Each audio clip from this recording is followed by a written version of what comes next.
सियासी माहौल जो है वो गर्म हो चुका है।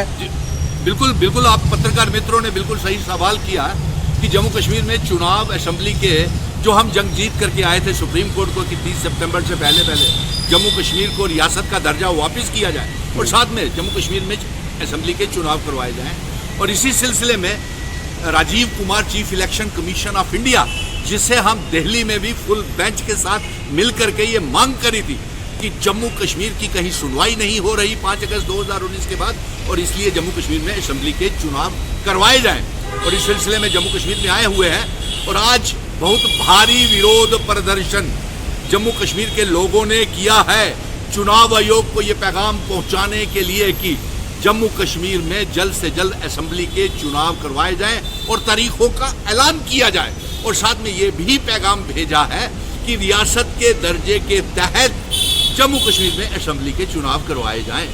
और इसलिए जो पत्रकार मित्र मुझसे बार बार ये पूछ रहे हैं और उनका ये कहना है कि अब क्या होगा सियासी जो हालात बदल रहे हैं, तो मैं आपसे जानना चाहता हूं कि कौन से सियासी हालात बदलने की आप बात कर रहे हैं। ऐसा लग रहा है कि आपको कहीं ना कहीं जो सूत्रों के हवाले से पता चल रहा है या नेशनल कॉन्फ्रेंस या कांग्रेस से आप इलेक्शन लड़ेंगे। देखिए, मुझे समझ नहीं आता कि पत्रकार मित्र कहां से ये बातें ढूंढ लेते हैं।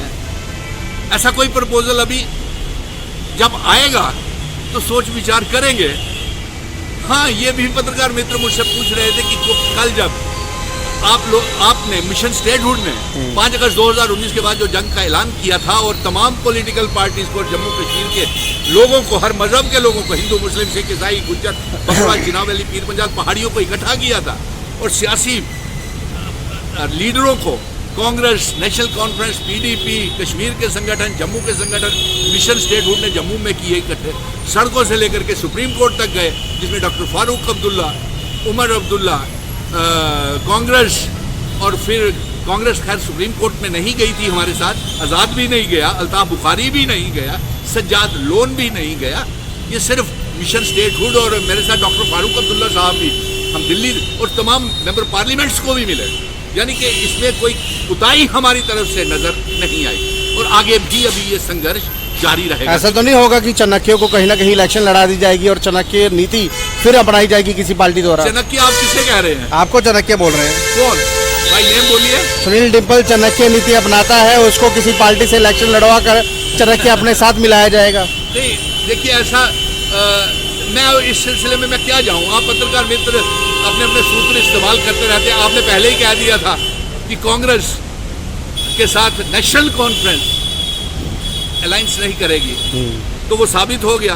आप लोगों ने ढूंढी ये बात, मुझसे भी ये सवाल पूछ रहे थे कि मैंने सभी को इकट्ठा किया था, अब क्या करूंगा मैं, जबकि हमारे डॉक्टर फारूक अब्दुल्ला साहब जो नेशनल इंटरनेशनल लेवल के 70 साल पुरानी पार्टी है नेशनल कॉन्फ्रेंस, कांग्रेस भी 100 साल पुरानी पार्टी है, कांग्रेस भी, तो वो नेशनल पार्टी है, ये जम्मू कश्मीर की रीजनल और सबसे बड़ी पार्टी है और इसके प्रेसिडेंट जो है वो नेशनल इंटरनेशनल लेवल के नेता हैं।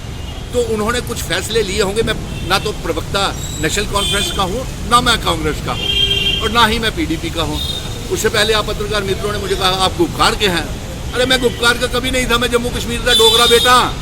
जम्मू कश्मीर का बेटा होने के नाते मैंने महाराजा हरि सिंह जी की जिस रियासत, जिस मुल्क का इल्हाक भारत के साथ किया था, जिसका कभी कोई प्राइम मिनिस्टर होता था, सदर रियासत होता था, घटा करके कांग्रेस ने इसे रियासत बना दिया मुल्क से, और उस मुल्क के रियासत से चीफ प्राइम मिनिस्टर का पद पोस्ट भी छीन ली।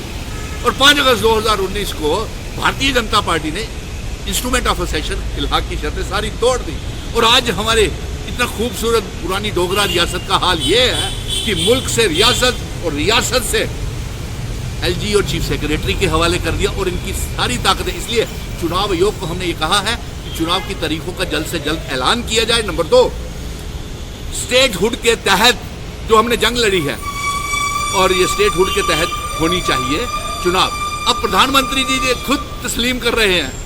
पहले उन्होंने कहा 370 सीटें जीतेंगे, 400 पार जाएंगे, पूरे देश के लोगों ने उनको नकार दिया। अब वो जम्मू कश्मीर में बोलते हैं कि 370 को तोड़ने से पहले सभी लोगों को भरोसे में लेना चाहिए था। तो पत्रकार मित्रों आप ही बताएं कि भरोसे में क्यों नहीं लिया। इसीलिए तो आप पार्लियामेंट के चुनावों में भी कश्मीर में 3 कैंडिडेट नहीं खड़े कर पाए। मुल्क में भी आप 240 के ऊपर आके लटक गए और आने वाले असेंबली चुनावों में भी आपका बुरा हाल होने वाला है, नंबर एक। और अगर आप अपनी चाहते हैं तो रियासत के दर्जे के तहत चुनाव करवाएं। और आप खुद ही कहते हैं कि 370 तोड़ने से पहले लोगों को विश्वास में लेना चाहिए था, आपने किसी से कुछ नहीं पूछा, इसलिए आप 370 वापस कर दीजिए। जिन शर्तों के ऊपर इल्हाक जम्मू कश्मीर का भारत के साथ हुआ है वो वाली शर्त पर लागू कर दीजिए। डोगरे बहुत अच्छे लोग हैं, डोगरे शायद भारतीय जनता पार्टी की माफ़ भी करी होड़गन, और अगर ऐसा आपने नहीं किया तो भारतीय जनता पार्टी जम्मू कश्मीर में सरकार नहीं बना सकेगी, दावे के साथ कह चुका। और दूसरा ये, जम्मू कश्मीर का अगला मुख्यमंत्री एक नया चेहरा नॉन भारतीय जनता पार्टी होगा, और दूसरा नॉन भारतीय जनता पार्टी जम्मू कश्मीर में सरकार बनेगी। इसलिए चुनाव आयोग से हम कह रहे हैं कि जल्द से जल्द तारीखों का ऐलान किया जाए।